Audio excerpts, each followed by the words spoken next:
Problems करते हैं proper based, जिससे कि आपको समझ में आ जाए कि हम लोग ने पढ़ा क्या क्या है ना, क्योंकि अब मैथ में तो आपको प्रॉब्लम्स ही करनी है। ध्यान से सुनिए। जैसे हमने लिखा 7 to the power log x base 7 plus 2x plus 9 equal to 0। और यहां अपन लोग को x की वैल्यू पता करनी है। बहुत ध्यान से सुनिएगा एक एक करके, और छोटा सा भी डाउट हो तो पूछना है आपको, ये समझ। इसके बाद दूसरा क्वेश्चन लिखते हैं, और दूसरे सवाल में यहां लिख रहे हैं a to the power 2 plus log 4 base 8, this is equal to a square plus 27, and now we have to solve for a। इसमें बेटा हम लोग को a की वैल्यू बतानी है, ठीक है। क्वेश्चन नंबर 3, ये लिखा है 2 times log 2x base 8 plus log x square minus 2x plus 1 base 8 is equal to 4/3। ठीक है, यहां पर हमें x की वैल्यू बतानी है इस इक्वेशन के रिगार्डिंग। अब पहले इतने सवालों को समझने की कोशिश करो।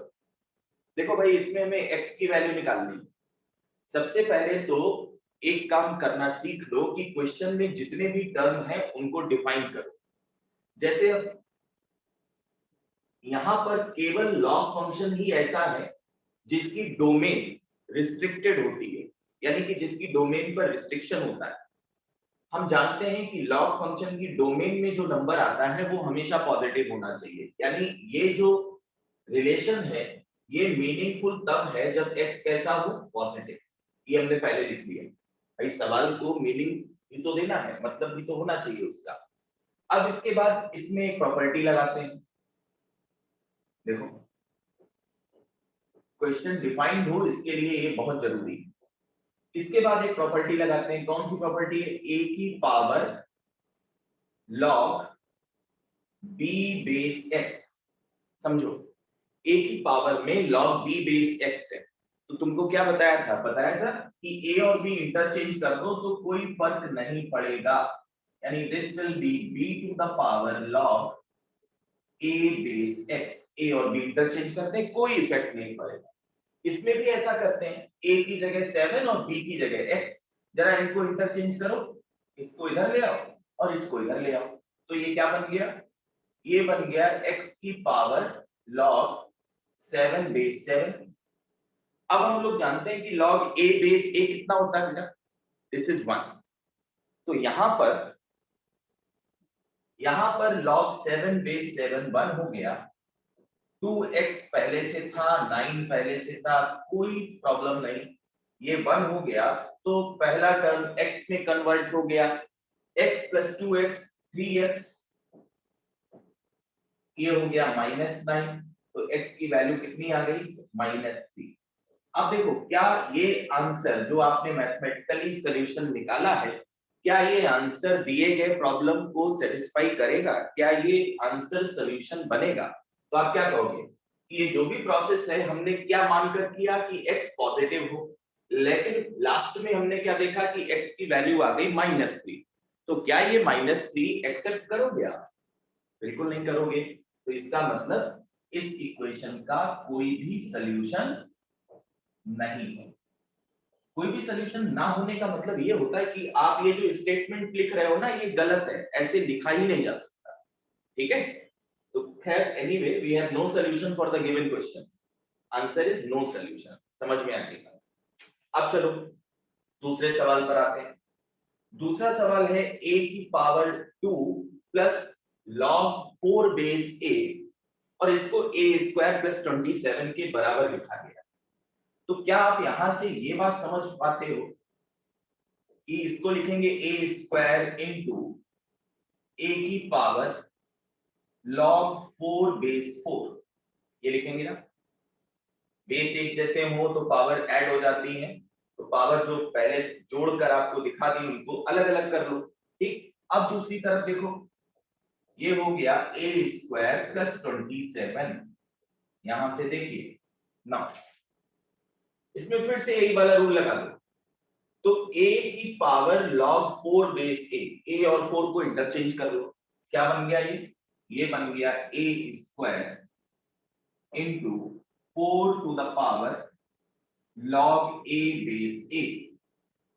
बन गया कि नहीं, ध्यान से देखें। और दूसरी तरफ क्या लिखा है, a स्क्वायर प्लस 20। अब देखो, बहुत ध्यान से सुनिए मेरी बात। इनिशियल प्रॉब्लम में a यहां पर बेस में लिखा है, बेस में लिखा है, तो यहीं से आप ये लिख सकते हो कि चूंकि ये a बेस में है तो बेस में लिखा नंबर हमेशा पॉजिटिव होगा, लेकिन बेस में लिखा नंबर कभी 1 नहीं हो सकता। तो a पर रिस्ट्रिक्शन यहां से डाल दो, यानी जब आप सवाल को सॉल्व कर लोगे और a अगर निगेटिव आ गया तो भी वो एक्सेप्ट ना करिएगा, क्योंकि ये तभी मीनिंगफुल है जब a पॉजिटिव हो बट a 1 ना हो, क्योंकि बेस में a लिखा है और बेस में नंबर 1 अलाउड नहीं है, हम लोग सीख चुके हैं। तो जब आप इसको सॉल्व कर लें तब ये जरूर देख लें कि कहीं ऐसी वैल्यूज तो नहीं मिल रही जो इसको सेटिस्फाई ना करें, और अगर ऐसी वैल्यूज मिल रही हैं तो आपने उसको सॉल्व तो किया है लेकिन वो एक्सेप्टेड नहीं है। बहुत ध्यान से सुनो बात। चलो खैर, अब ये हो गया 4, तो हमारे पास क्या रिजल्ट आया, हमारे पास रिजल्ट आया 4a स्क्वायर प्लस 27, तो 3a स्क्वायर 27, तो a स्क्वायर इक्वल टू 9, तो a की वैल्यू, दो वैल्यू 9 प्लस 3 और माइनस 3। बताओ भाई कौन सी वैल्यू एक्सेप्ट करोगे? +3। +3, क्योंकि यहाँ पर a पॉजिटिव था, आपने ऐसे करके बात शुरू की है, तो केवल जो सोल्यूशन निकल कर आया दूसरे सवाल का आंसर हुआ a बराबर +3। और ध्यान से समझ लो, ठीक है। और देखो, जब आप फंक्शन वाला चैप्टर पढ़ते हो ना, तो मैंने आपको कहा है कि फंक्शन में बहुत वैरायटी है, तो हम लोग लॉग फंक्शन को पढ़कर केवल निकल ना जाए, उसके अंदर का भी कुछ कुछ पार्ट समझते चले, ताकि जब वापस हम मेन ब्रांच पर लौट कर आए तो हमें प्रॉब्लम्स ना हो। ठीक, इसलिए ये सब किया जा रहा है। चलिए, पहले दो सवाल हो गए, अब आओ तीसरे क्वेश्चन पर। यहाँ इसको करते हैं। सबसे पहले तो जितनी भी चीजें यहाँ पर लिखी हैं उनको डिफाइन करा दो, यानी डिफाइन करने के लिए 2x का लॉग लिखा है तो 2x कैसा होना चाहिए, पॉजिटिव। पहले क्वेश्चन जो दिया गया है वो मीनिंगफुल हो, साथ ही साथ इस नंबर का भी लॉग लिखा है तो ये नंबर भी कैसा होना चाहिए, पॉजिटिव। अब देखो, यहां से हमारे पास रिजल्ट आया x ग्रेटर देन 0, और यहां से रिजल्ट आया x माइनस 1 का होल स्क्वायर ग्रेटर देन 0। तो किसी भी नंबर का स्क्वायर, रियल नंबर का स्क्वायर कभी निगेटिव नहीं हो सकता, या तो ये 0 हो सकता है या हमेशा पॉजिटिव रहेगा। बताओ ये x माइनस 1 का होल स्क्वायर 0 कब होगा? तो आपको दिख रहा है ना कि ये 0 कब होगा, 0 करके देख ले। तो x माइनस 1 का स्क्वायर अगर 0 करेंगे तो x की वैल्यू आएगी 1, यानी ये रिजल्ट मीनिंगफुल है हमेशा, बस x की वैल्यू 1 ना हो। देखो, अब पहला पार्ट भी डिफाइंड हो और दूसरा पार्ट भी डिफाइंड हो, तो ये भी हो और ये भी हो, यानी इन दोनों का कॉमन पार्ट आपको देखना पड़ेगा। तो इसमें लिखा है x पॉजिटिव हो, यहाँ लिखा है x 1 ना हो, दोनों का कॉमन क्या हुआ, देखो भाई, इसमें लिखा है कि x 0 से बड़ा हो, बना दिया 0 से बड़ा, और इसमें लिखा है कि x कुछ भी हो लेकिन 1 ना हो, कुछ भी हो लेकिन 1 ना, 1 के पहले अलाउड है, 1 के बाद अलाउड है, लेकिन 1 नहीं होना चाहिए। तो अब बताएं, कुछ रीजन ऐसा दिख रहा है जिसपे दोनों पढ़ रहे हैं? ये वाला पार्ट, ये दोनों में आ रहा है। ये वाला पार्ट कौन सा है? तो this is x greater than 0 but smaller than 1। ठीक, सर x 1 क्यों नहीं होगा, ये नहीं समझ आया। क्या? सर x इक्वल टू 1 क्यों नहीं होगा, ये नहीं समझ में आया।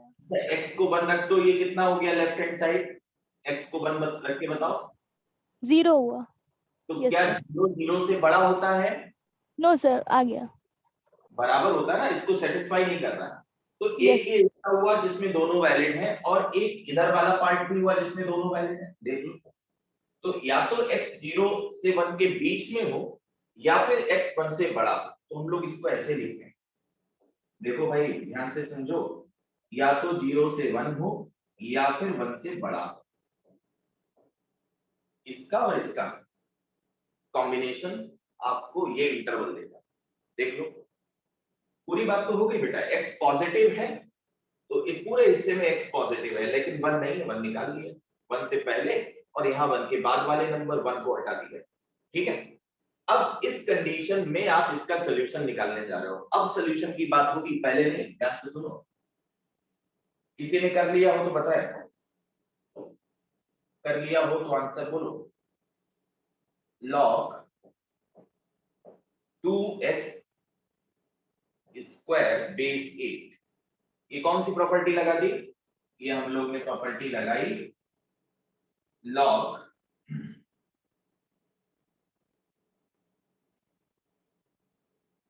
m to the power n base 8 बराबर n log m बेस 8।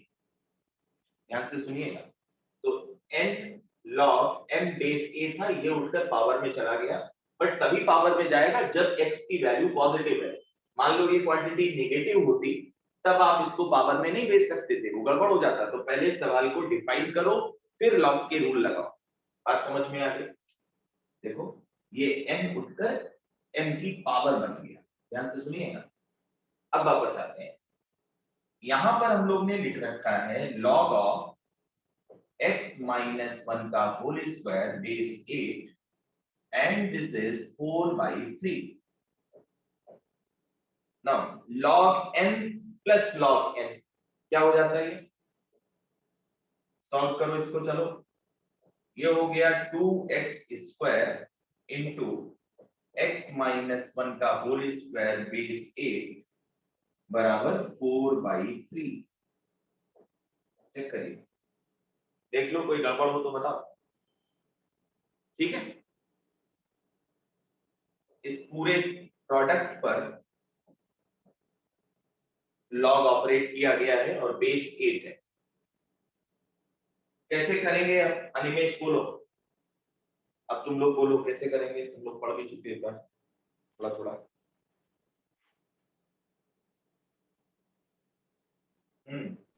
कैसे किया जाए इसको?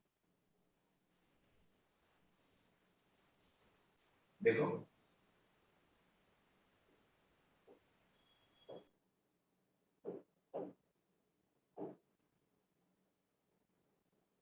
a to the power x बराबर b, तो हम लोग लिखते हैं log b बेस a बराबर x, है ना? तो अब हम क्या करेंगे, लॉगरिथमिक जो फॉर्म दिया गया है, ये लॉग का फॉर्म यहाँ पर दिया गया है, इससे एक्सपोनेंशियल फॉर्म में जाने की कोशिश करें। चलिए देखते हैं कैसे।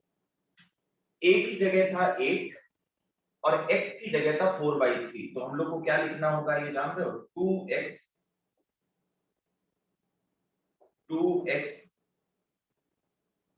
इंटू x माइनस 1 का होल स्क्वायर, इसका भी स्क्वायर, इसका भी स्क्वायर, तो दोनों को मल्टीप्लाई करके फिर स्क्वायर करते हैं, और 8 की पावर 4/3।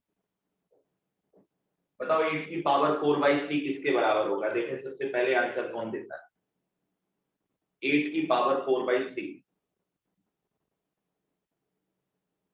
लिखकर बता दीजिए कमेंट सेक्शन में, चैट बॉक्स में लिख के बताओ भाई। 8 की पावर 4/3 वैल्यू क्या होगी, किसी को समझ आया? 16 16 होगा ना, बिल्कुल। देखते हैं कैसे। This is cube root of 8 power 4।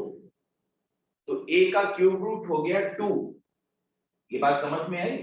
This is cube root of 8। तो 8 का क्यूब रूट कितना हो गया? 2। भाई 2 का क्यूब करोगे तो 8 बन जाएगा ना, तो इसको ऐसे नहीं लिख सकते क्या? तो 8 का क्यूब रूट किसके बराबर है? 2 के बराबर है ना। बिल्कुल, बहुत छोटी सी बात थी। तो 2 की पावर 4 किसके बराबर है? 16 के बराबर है। ठीक, चलिए वापस आ जाए। अब यहां पर इसको मल्टीप्लाई कर लें तो ये बन गया 2x मल्टीप्लाई करने की इनफैक्ट अभी जरूरत नहीं है, ऐसे ही कर सकते हैं। -4 का स्क्वायर इक्वल टू 0 हो गया। ये 16 को क्या लिखा मैंने? 4 का square. Now this is a square minus b square. ये पूरा a मान लो, ये b का स्क्वायर मान लो, तो this is a square minus b square. अब बेटा a square minus b square, तो फॉर्मूला कौन सा लगेगा? कैलकुलेशन हमेशा बिल्कुल अंत तक करना सीखो। a माइनस b और दूसरे पार्ट में a plus b equal to 0। ये आया। अब दो ब्रैकेट का प्रोडक्ट 0 है, यानी दो नंबर्स का प्रोडक्ट 0 है, तो या तो पहला वाला 0 होगा या दूसरा 0 होगा। देख लेते हैं करके। यहां पर क्या मिल रहा है हमें? 2x square minus 2x minus 4 equal to 0, और दूसरे हिस्से में मिल रहा है 2x square minus 2x plus 4 equal to 0। Check कर लें। ठीक है, अब इनको सॉल्व करें। कर भी दिया होगा आप लोग ने।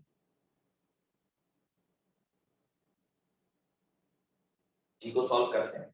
2 से डिवाइड करते हैं तो x square minus x minus 2 equal to 0। तो फैक्टर क्या हो गए? x minus 2 x plus 1। तो x की वैल्यू आ गई 2 और माइनस 1 यहां से। दूसरी तरफ देखो, 2 से डिवाइड करें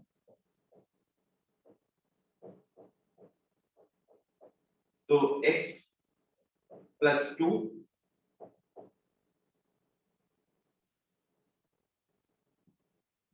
बोलो भाई, यहां से क्या होगा? यहां से क्या हो रहा है बताओ? क्या आंसर आ रहा है इधर से? कोई रियल वैल्यू आ रही है क्या? इस क्वाड्रेटिक को सॉल्व करो, सीधराचार्य मेथड या क्वाड्रेटिक मेथड जो भी आप बोलते हो। देखो, b square minus 4ac upon 2, तो अंडर रूट के अंदर निगेटिव क्वांटिटी आ गई ना, इसका डिस्क्रिमिनेंट नेगेटिव है, आप चेक करिए। सारे लोग जानते हैं अगर क्वाड्रेटिक का डिस्क्रिमिनेंट नेगेटिव हो तो रूट्स कैसे हो जाते हैं? रियल नहीं मिलते, इमेजिनरी मिलते हैं।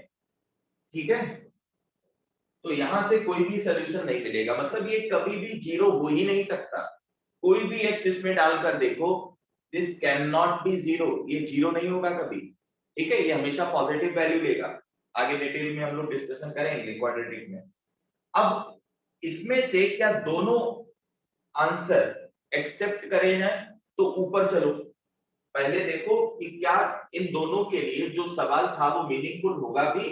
तो आपने देख लिया कि x की वैल्यू -1 तो नहीं रख सकते। क्यों? -1 रख लेंगे तो ये चीज हो जाएगी निगेटिव, और अगर ये पार्ट निगेटिव हो गया तो निगेटिव नंबर का लॉग कैसे लिखें? तो x की वैल्यू -1 तो नहीं रख सकते, और -1 नहीं रख सकते तो केवल और केवल हम देखेंगे कि यहाँ पर सोल्यूशन कौन सा हुआ? 2। x की वैल्यू 2 में कोई प्रॉब्लम नहीं है, 2 यहां पर भी सेटिस्फाइड है और यहां पर भी। चेक कर लो, तो फाइनल आंसर बना x बराबर 2। चेक करिए। ठीक है, देखते जाओ फटाफट। x बराबर 2।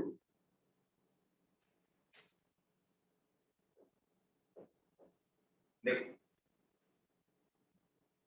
अब थोड़ा लेवल बढ़ाते हैं, थोड़ा और आगे बढ़ जाते हैं। log 4x square plus 12x plus 9 और बेस में लिखा है 3x plus 7 plus log 6x square plus 23x plus 21 और बेस में लिखा है 2x प्लस 3 और दूसरी तरफ है 4 और हमको ये x की किसी वैल्यू के लिए सॉल्व करना है। We have to solve for x। ठीक, क्या देख पा रहे हैं इसमें? आप बोला करो, समझा करो। ठीक है, अनिमेश बताओ।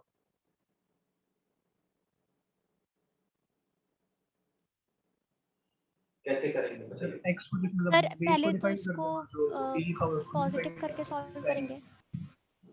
अच्छा, दोनों लोग ने लगभग सेम बात बोली और ठीक बात बोली। अपूर्वा देखो भाई, पहली बात तो ये है कि सारे टर्म मेक श्योर कि सारे टर्म यहाँ जो लिखे हैं वो डिफाइंड है। चलिए, अब डिफाइंड होने के लिए दूसरी तरफ लिखता हूं और बहुत ध्यान से सुनो।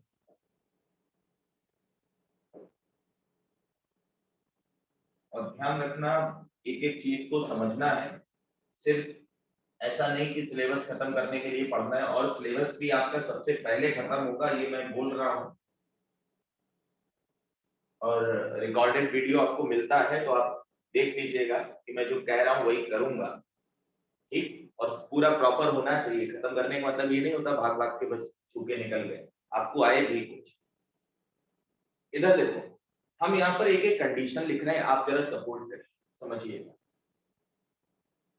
बिना कुछ सोचे समझे। इधर मैं लिखने जा रहा हूं कि 3x, पहले इस वाले टर्म को, कि भाई ये जो 4x square plus 12x plus 9 है ना,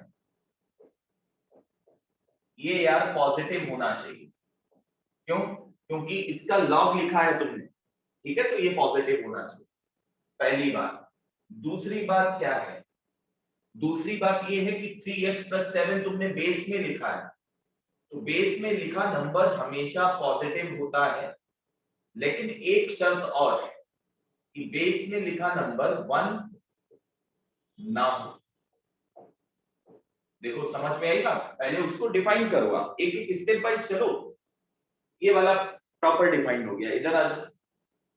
तीसरी बात, 6x square plus 23x plus 21 positive होना चाहिए। और चौथी बात, 2x प्लस 3 पॉजिटिव होना चाहिए एंड 1 नहीं होना चाहिए। तो आप सब एग्री करते हैं ना, ये चारों चीजें समझ में है। यही आप लोग बोल रहे थे ना कि हम पहले इसको सॉल्व कर लें और फिर ऐसे x निकाल लें जो दोनों में कॉमन, मतलब चारों में कॉमन। अगर इसको सॉल्व करने के बाद सॉल्यूशन उसी कॉमन इंटरवल में पड़ता है तब तो आप उसको एक्सेप्ट करें, अदरवाइज वो एक्सेप्टेड नहीं है, एक्सेप्टेबल नहीं है। यही बात आप बोल रहे थे।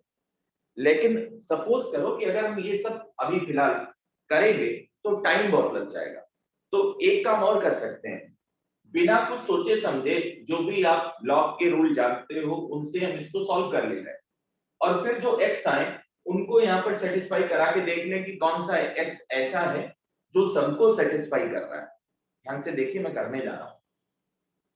चलिए वो उधर लिखा रहने दो, वापस आते हैं। लॉग, ये अगर आप देखोगे तो कोई भी देख सकता है। अगर आप मैथ्स पढ़ते हो तो इतना ऑब्जर्वेशन बना रहना चाहिए हमेशा, इतना आपका दिमाग खुलना चाहिए। ये 2x प्लस 3 का होल स्क्वायर दिखा, 4x square b square 2ab etcetera. और यहां ये दिखा, ये क्या है? ये दिखा, देखो 7 into 3 this is 21, 3x into 2x this is 6x square, दिखा कुछ? ये है क्या? क्या ये इन दोनों का प्रोडक्ट है? एक बार चेक कर लो, जल्दबाजी नहीं। 3 3s are 9 और 14, 9 और 14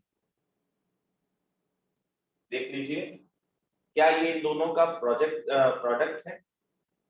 9 और 14 23 हो गया, तो बिल्कुल ऐसा है। यानी हम दूसरे हिस्से को ऐसे लिखने जा रहे हैं, 2x plus 3 into,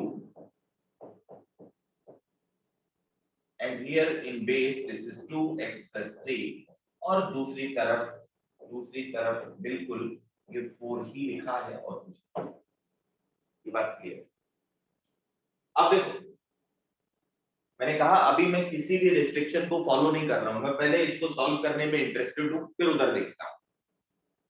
हमने मान लिया कि सारी चीजें डिफाइंड है, तो लॉग के रूल लग रहे हैं। ये 2 उठा के आगे ले आओ, बिल्कुल ले चल, 2x plus 3, 3x plus 7,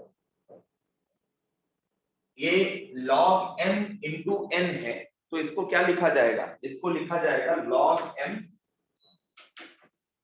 इसको लिखा जाएगा log m plus log n, ठीक है ना? याद कर लीजिएगा, लास्ट टर्म की बातें याद रखो भाई। तो log m बेस वही रहेगा plus log n, 3x plus 7,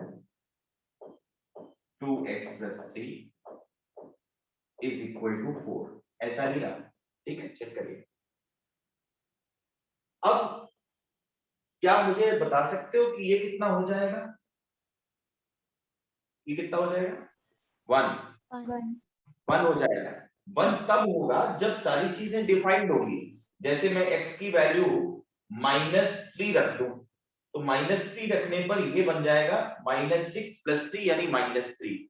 तो -3 का लॉग डिफाइंड नहीं होता, लेकिन मैं मान के चल रहा हूं सारी चीजें डिफाइंड है, फिर चेक कर लेंगे इसको। इधर लिखा है, देखो मैंने क्या माना हुआ है कि 2x + 3 पॉजिटिव है, ठीक है? ध्यान से समझिए। तो इन रिस्ट्रिक्शन के बेस पर मैं लॉग की प्रॉपर्टी लगा रहा हूं, तो लगा देते हैं। ये 1 हो गया, ये 1 हो गया, और 1 को दूसरी तरफ ले गए, दिस इज 1, तो 3 हो गया। तो हमारे पास बच रहा कुछ ऐसा। आराम से समझो, आराम से समझो और समझने की कोशिश भी करो। अपने आप कुछ नहीं होगा, जब आप कोशिश करोगे तब होगा। 3x + 7 बेस 2x + 3, और दूसरी तरफ बच्चे ये हो गया 3। अब बताएं, यहां जो लिखा है इसमें और इसमें क्या रिलेशन? चलो बताओ, अपूर्वा बोलो। इस गोले में जो लिखा है और इधर जो लिखा है, इनमें क्या रिलेशन? सर दोनों का बेस सेम है, अच्छा, दोनों के बेस सेम। डिफरेंट।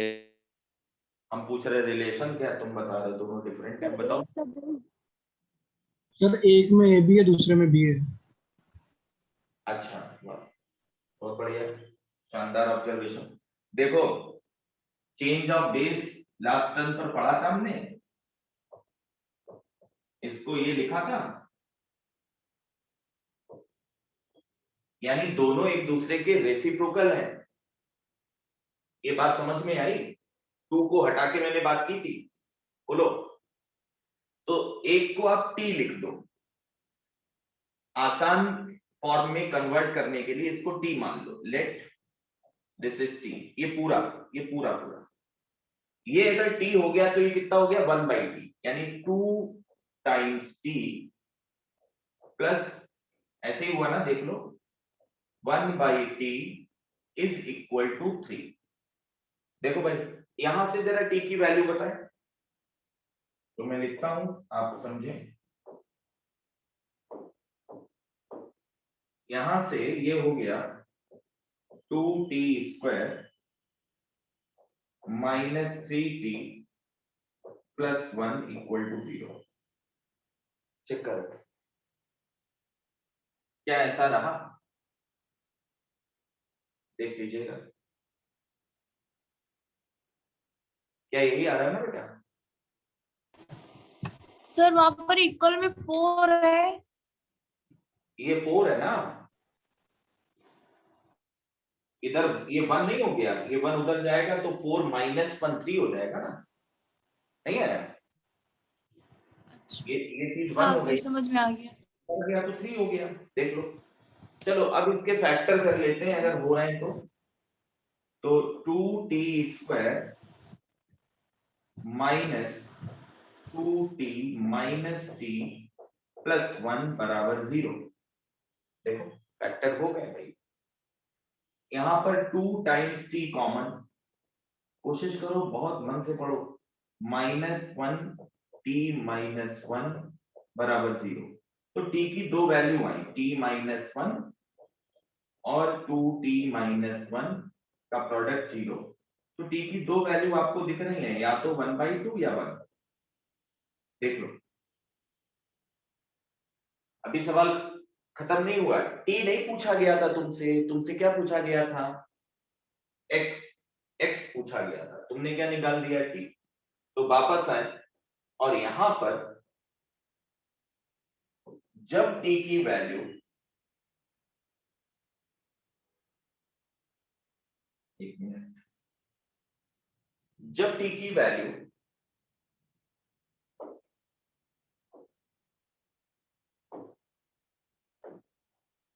इधर देख लें,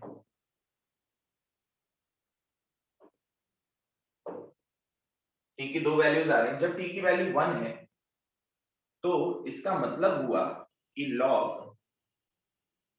2x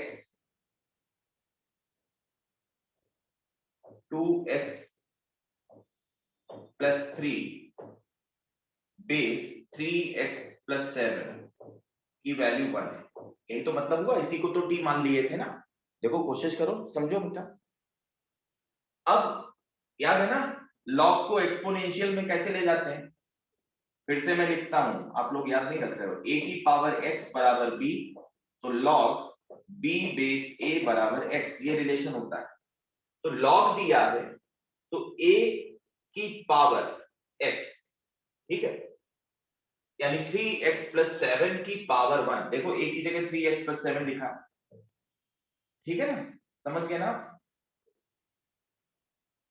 तो 3x प्लस 7 की पावर 1 बराबर 2x प्लस 3, यहां से ये रिजल्ट आया। तो x बराबर कितना आ गया? -1/4। चेक करिए, -4, सॉरी, -4, x की वैल्यू आ गई -4। एक वैल्यू ये है। अभी ये आंसर होगा या नहीं होगा ये नहीं पता हम लोग को। Right now this is only a value, जो x की एक पर्टिकुलर वैल्यू निकल कर आई। अब t की दूसरी वैल्यू देखें, t की दूसरी वैल्यू थी 1/2। चलो भाई 1/2 रख ले। 1/2 रखने पर log t जो आपने एज्यूम किया था, तो आप समझ रहे हो ना, हर बार हल्के सवाल ना करें, कुछ ऐसा भी करो जिससे कॉन्सेप्ट ठीक हो। बताइए क्या करा जाए, बताओ कैसे करेंगे? 3x प्लस 7 3x, हाँ आप सॉल्व करके 3x प्लस 7 की पावर अंडर रूट के अंदर, चलो स्क्वायर कर दें दोनों साइड। अब मैं सब कुछ जान रहा हूं कि स्क्वायरिंग करने से नंबर ऑफ रूट बढ़ सकते हैं, मैं सब कुछ जानते हुए कर रहा हूं। हम बिना कोई रिस्ट्रिक्शन के सारी पॉसिबल वैल्यूज निकालेंगे, फिर एक एक करके चेक कर लेंगे कि उनमें से कौन सी वैल्यू पॉसिबल नहीं हो सकती। ये भी एक तरीका है, ध्यान से सुनिएगा। देखो स्क्वायरिंग जब आप करेंगे तो इधर हो जाएगा 3x प्लस 7 और दूसरी तरफ हो जाएगा 4x square plus 9 plus 12x। ठीक, एक तरफ ले आए टर्म को, 9 इधर हो गया 9x प्लस 2, तो x 4x square plus 8x plus x plus 2। तो आपको समझ में आया, इसके फिर से फैक्टर हो रहे हैं 4x प्लस 1 और x प्लस 2। ध्यान से समझो, कैलकुलेशन थोड़ी अच्छी बनाओ। x की दो वैल्यूज आई -2 और -1/4। अब एक एक करके मैं पूछने जा रहा हूं आप लोग से।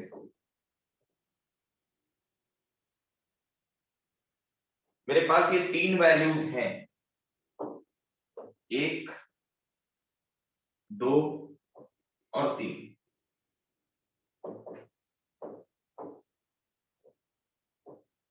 ये तीन वैल्यूज है हमारे पास। इसमें से कौन सी वैल्यू या कौन सी वैल्यूज आंसर बनने वाली है, देख लो।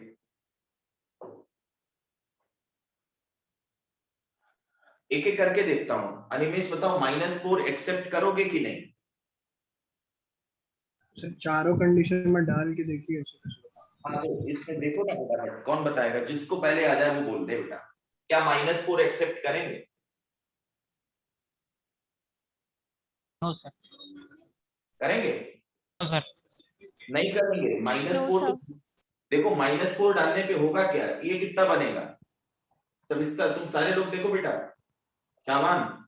-4 डालने पर, अनिरुद्ध देखो भाई, -4 डालने पर ये बनेगा -12 + 7 यानी -5। क्या -5 0 से बड़ा होता है? बिल्कुल नहीं।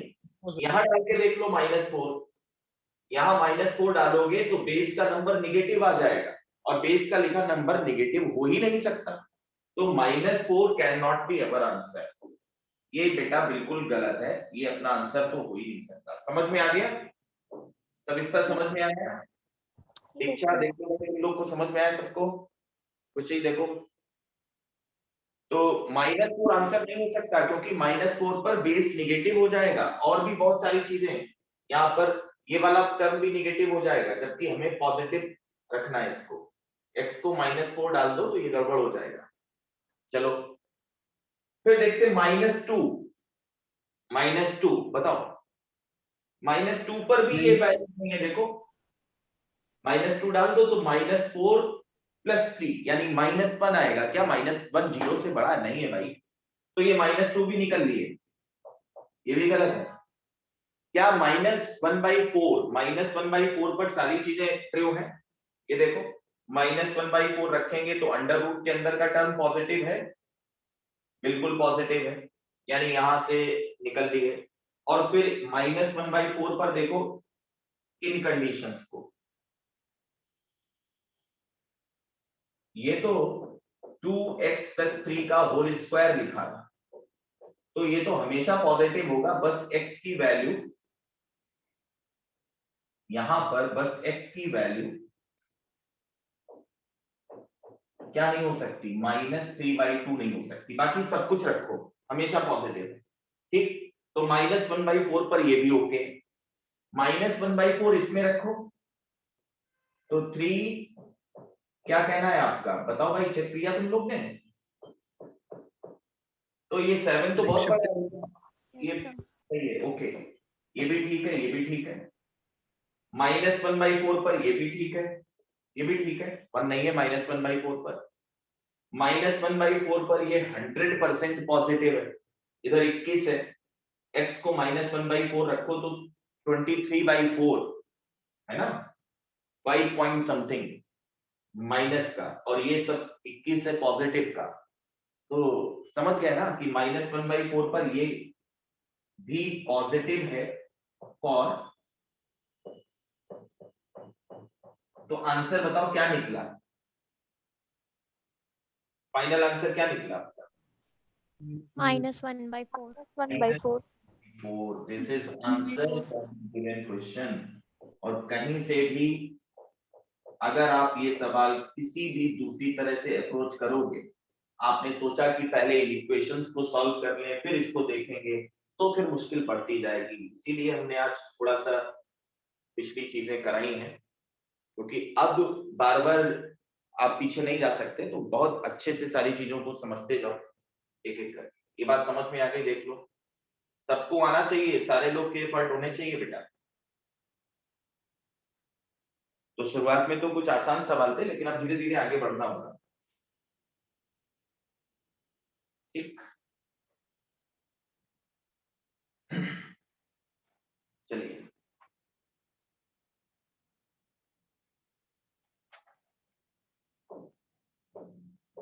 फाइन, 2 सवाल और लेते हैं और नेक्स्ट टर्म पर, अगले टर्म पर हम लोग शुरू करेंगे एलिमेंट्री ग्राफ। भैया इसको बिना पढ़े आप फंक्शन नहीं सीख सकते, और फंक्शन अगर नहीं सीखा तो भरोसा मान लो कि फिर कैलकुलस नहीं सीख सकते। फंक्शन कब ढंग से समझ में आना शुरू होता है ये भी मैं बता चुका हूं, और किस लेवल का पढ़ना है ये भी मैं बता चुका हूं बार बार। लेकिन फंक्शन तब ढंग से आना शुरू होता है जब आप फंक्शन पढ़ लो, उसके बाद लिमिट पढ़ लो, उसके बाद कंटिन्यूटी पढ़ लो, उसके बाद डिफरेंशियबिलिटी, तब आकर आप समझने लगते हो अच्छा ये था, ये जो पहले पढ़ा था ये तो कभी देखा था, इसको इस तरह से देखना था। इस तरह की चीजें आप करने लगते हो और खुद ब खुद वो चीजें अच्छी होती चली जाती हैं। तो ये बहुत इंपॉर्टेंट सेगमेंट है। अगर पूरी कैलकुलस को एक वर्ड में बोलना हो तो this is the analysis of function. किसी भी मैथमेटिकल फंक्शन की एनालिसिस ही कैलकुलस है।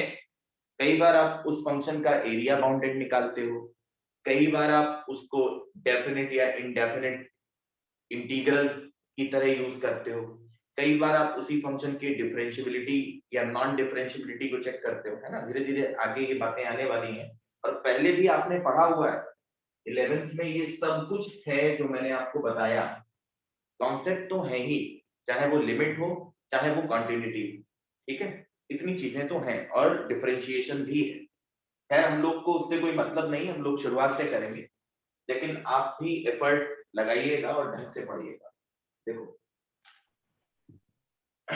Find domain of following functions. पहला, log of x, यहां बेस 1/2, यहां बेस 2 और यहां बेस 4। देख लीजिए 4, 2 और 1/2। अभी समझाता हूं, ध्यान से समझो। दूसरा function y is equal to under root of log 2x minus 1 base 2।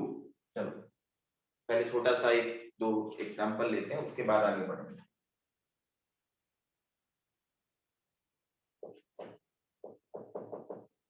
y equal to under root log of 5x minus x square 5x minus x square upon 4।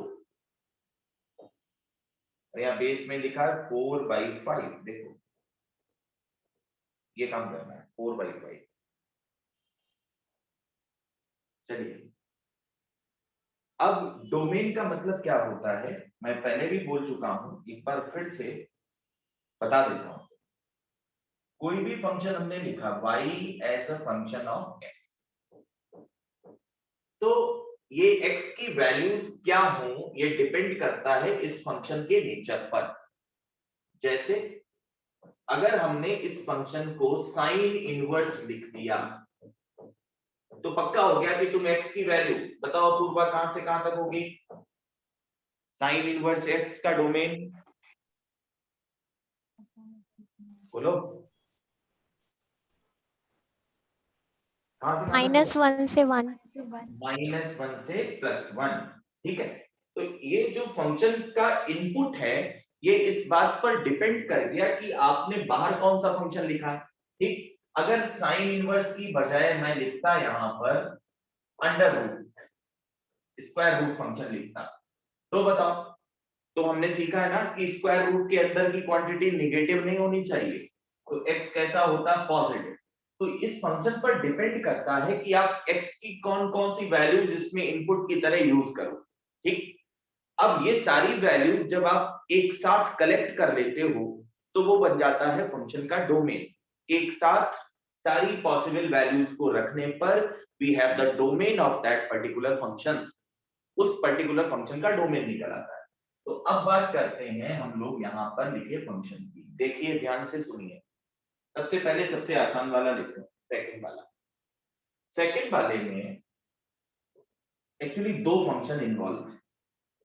सबसे पहले बाहर रखा है स्क्वायर रूट फंक्शन और फिर अंदर है log function. किस पर ऑपरेट किया गया है, 2x-1 पर बेस 2 लिया है। तो दो फंक्शन है, अंडर रूट और लॉग, ठीक है। तो बाहर से अंदर की तरफ डिफाइन करते हैं।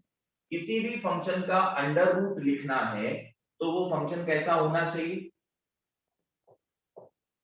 अंदर कैसी क्वांटिटी होनी चाहिए, पॉजिटिव। पॉजिटिव। जीरो भी अलाउड है, जीरो का स्क्वायर रूट 0 होता है। ये पूरा नंबर ग्रेटर देन और इक्वल टू 0 हो, नेगेटिव नहीं हो सकता। नेगेटिव नंबर का square root real value function में नहीं आएगा। समझ में आ रही बात। एक तो ये हो तो स्क्वायर रूट का काम खत्म कर दियो, इसका काम खत्म कर दिया।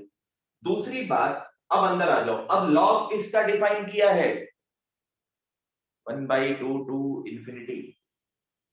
देखते हैं लॉग किसका डिफाइन किया है, 2x-1 का। तो दूसरी बात ये है कि 2x-1 पॉजिटिव होना चाहिए, लॉग 0 नहीं हो सकता, ठीक। देखते हैं।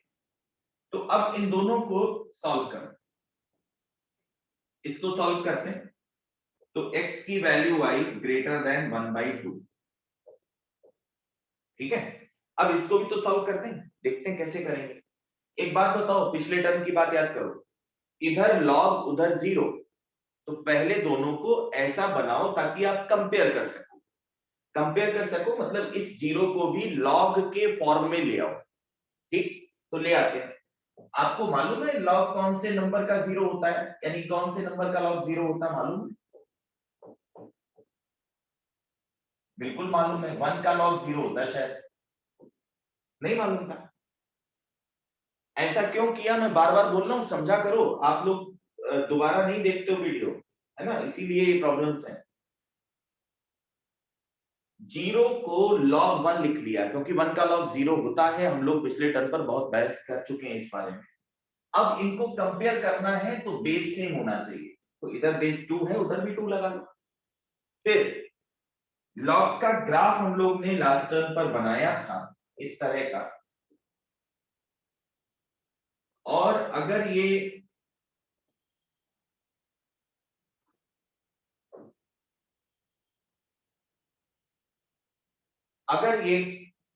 ग्राफ आपको याद है तो आपको ये भी याद होगा कि बेस अगर 1 से बड़ा है तो ग्राफ इस तरह का था कि नहीं, बिल्कुल था।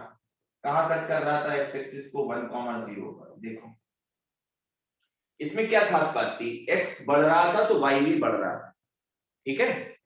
यानी जो रिलेशन लॉग के बीच में था वही रिलेशन एक्स के बीच में था।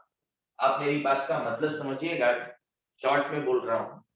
जो रिलेशन इनइक्वालिटी में लॉग के बीच में था, ठीक है, याद है ना। अरे यार पिछले टर्म पर लिखा था, भूल जाते हो आप लोग। ये x1 ये x2। अब दोबारा पढ़ा करो क्योंकि अब फिर गड़बड़ कर दोगे तुम।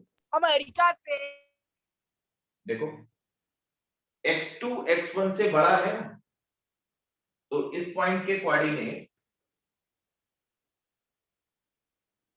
चलो इधर ले आते हैं, देख लीजिए।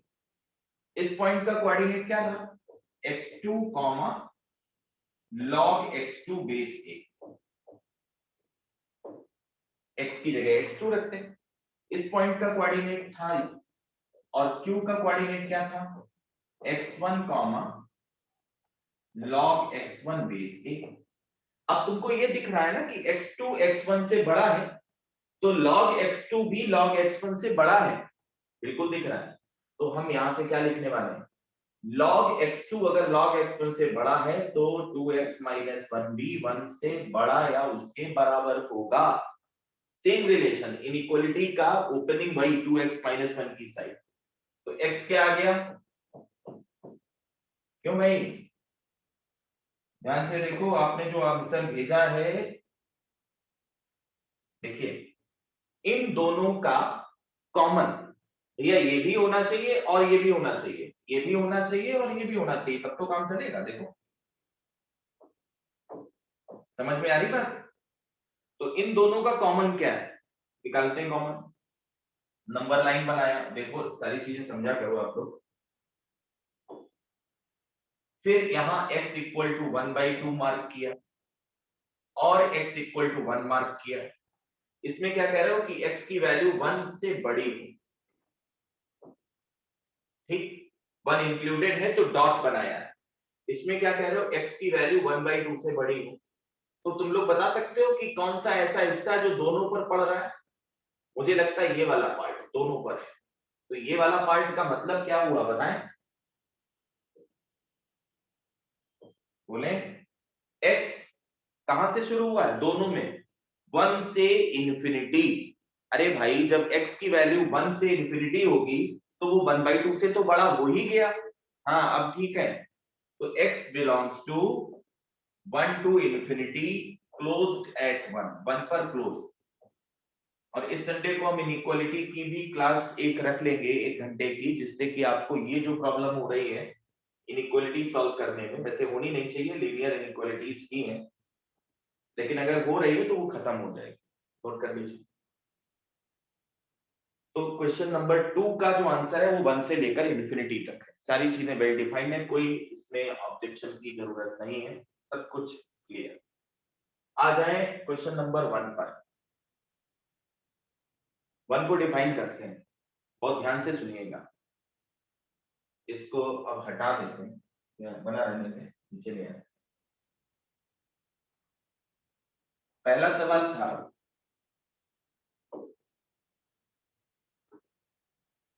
लॉग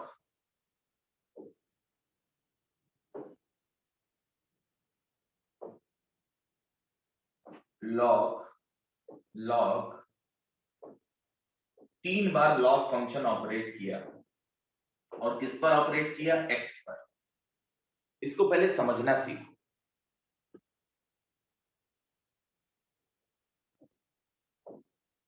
ऐसा है, हम लोग बाहर से अंदर की तरफ आएंगे। सबसे बाद में कौन ऑपरेट किया गया होगा? ये वाला, जिसका बेस 4 है। तो इसको आप t मान लो, ऐसे ही सोचो भाई। तो हमको क्या दिख रहा है? हमको दिख रहा है log t बेस 4, जहां पर t की वैल्यू ये है, दिमाग में ये है, लेकिन हम उसको सोच रहे हैं t। अगर t का log तुमने लिखा है ना, तो t कैसा होना चाहिए? पॉजिटिव, तभी तो लॉग डिफाइंड होगा, है ना। हमें x की सारी वैल्यूज पता करनी है जिस पर ये फंक्शन डिफाइंड हो। बढ़िया बात। तो t ये पॉजिटिव होना चाहिए। अब जरा t की वैल्यू ले लो, तो क्या लिखा है? लॉग ऑफ लॉग, और बेस आप ढंग से रखिएगा, ठीक है। और अच्छी बात, अब तुम कह रहे हो कि भाई हमने इस नंबर का लॉग लिखा, बेस 2 पर लिखा। चलो अब इसको मैं कुछ और बोल देता हूं, टी ना बोलूं, नहीं तो आप कंफ्यूजन जबरदस्ती डेवलप कर लेते हो। इसको यू बोल देते हैं। तो इस इनइक्वालिटी को हम ऐसे देख रहे हैं कि भाई हमने लिखा है log you base 2 greater than 0। देखो ऐसे ही तो देखा। अब बताओ, मतलब यहां जो वैल्यू है उसको यू कह दिया। बेस 2 पर लॉग का ग्राफ यू था, ध्यान से सीखिए। बेस 2 पर लॉग का ग्राफ यूं था, ऐसे करके बेस 2 था तो लॉग का ग्राफ यूं बढ़ के ऊपर चला गया था, ठीक। आप सबने देख लिया, ये y, ये x, ये है y बराबर लॉग x बेस a, जब a 1 से बड़ा है, when a greater than 1, when base is greater than 1, तब ऐसा है। कहां ये x एक्सिस को कट कर रहा है भैया? 1, 0 पर। ये भी बात है। अब मुझे बताओ कि लॉग की वैल्यू पॉजिटिव कब हुई? देखो जब x 0 और 1 के बीच में है, जब x 0 और 1 के बीच में है तो लॉग की सारी वैल्यूज, लॉग की वैल्यूज का मतलब y, लॉग की सारी वैल्यूज, फंक्शन की वैल्यूज कैसी हैं? नेगेटिव। जब x 0 और 1 के बीच में है, जब x 1 हो गया तो फंक्शन की वैल्यू कितनी हो गई? 0 हो गई। और जब x 1 से बड़ा हो गया तो y की वैल्यू पॉजिटिव है या नेगेटिव? x जब 1 से बड़ा है, इधर देखो ना, ये सारी वैल्यूज पॉजिटिव है कि नेगेटिव? बताओ भाई, बोलो, ये वैल्यूज पॉजिटिव है कि नेगेटिव? बताओ। पॉजिटिव। पॉजिटिव। ठीक, तो अगर आप ऐसा लिख रहे हो कि log u बेस 2 पॉजिटिव है तो u कहां होना चाहिए? बताओ, u कहां होना चाहिए? क्या 1 से बड़ा नहीं होना चाहिए? ये जो नंबर है, ये जो नंबर है, ये 1 से बड़ा होगा तभी तो ये वैल्यू पॉजिटिव आएगी। आप देखो, चेक करिए और बार-बार समझने की कोशिश किया करो, देखने की कोशिश किया करो, ठीक है? तो हमें इस चीज को डिफाइन करने के लिए ये चाहिए था, ठीक? अब क्या है? अब तो सब बात बढ़िया है। अब देखो बेस 0 और 1 के बीच में है, देखो फिर से, अगर बेस 0 1 के बीच में है तो लॉग का ग्राफ यूं था। समझने की कोशिश करो, बहुत आसान बना के समझाने की कोशिश कर रहा हूं, लेकिन अब मैथ्स में आपको मैथ्स ही पढ़ना है ना। तो देखिए, अगर बेस ये वाला नंबर 0 और 1 के बीच में है और फिर कह रहा है लॉग पॉजिटिव 1 से बड़ा हो गया, देखो तो इसको कंपेयर करना सीखो। 1 लिखा है ना, तो हम क्या लिखेंगे? 1 को यूं लिखेंगे। क्या आप ये बात समझ पा रहे हो? बिल्कुल समझ में आया होगा, क्योंकि लॉग को कंपेयर करना है तो दूसरी तरफ भी 1 को लॉग के बेस में लाना होगा, लॉग के फॉर्म में लाना होगा, और बेस जब तक बराबर नहीं होंगे तब तक हम कंपैरिजन नहीं कर सकते, तो ये भी आपको समझना होगा। अब बताओ, अगर बेस 0 और 1 के बीच में है तो लॉग के बीच का रिलेशन और उन नंबर्स के बीच का रिलेशन, ये कैसे रिलेटेड होते हैं? पिछले टर्म पर बताया था, बेस जब ऑपोजिट हो जाता है। अपोजिट हो जाता है, यानी जो इनइक्वालिटी है वो चेंज हो जाएगी, ऐसे हो जाएगी, ठीक? तो आंसर क्या आएगा? x is less than 1। लेकिन x लेस देन 1 का मतलब ये नहीं भैया कि x निगेटिव हो जाए। क्यों? क्योंकि जब आप ये इनइक्वालिटी लिख रहे थे तो आप x का लॉग लिख रहे थे, और अगर x का लॉग लिख रहे थे तो x पॉजिटिव होना चाहिए, होना चाहिए कि नहीं? बोलो। This is defined if x greater than 0। ध्यान से पढ़िए, पूरा पढ़ते हैं तो आपको प्रॉब्लम्स आती ही आती है, तो छोड़ छोड़ के नहीं पढ़ना है। लॉग ले रहे हो तो जिस नंबर का लॉग लिख रहे हो वो तो पॉजिटिव बताओ। ये देखो ग्राफ में भी दिख रहा है x पॉजिटिव है तभी लॉग मीनिंगफुल है, तो x पॉजिटिव तो हो लेकिन 1/2 से छोटा। ध्यान से देख लो, तो फाइनल आंसर देंगे। Final answer x